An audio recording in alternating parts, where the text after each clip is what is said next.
বিপ্লবীদের একটি মাত্র শক্তি, তা হলো মা।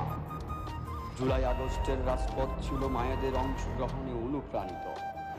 মায়েরা ছিলেন বলেই সন্তানরা হাসি মুখে বুক পেতেছে কামান গোলার মুখে। যুগে যুগে মায়েদের সন্তানরাই রক্ষা করবে স্বাধীনতা। আবারও যদি 24 আসে, আবারও যদি লড়তে হয় স্বৈরাচারের সাথে, তবে মায়েরাই আমাদের শক্তি হয়ে থাকবে। ঘাতকের গুলির আঘাতে নির্মম মৃত্যুর সময় মায়ের দেয়া এক ফোঁটা জলই আমার শরীর ও মস্তিষ্কের পূর্ণতার কারণ হবে। জুলাইয়ের স্মরণে মায়েদের কথা ভীষণ রকম মনে পড়ে রক্তাক্ত রাজপথ।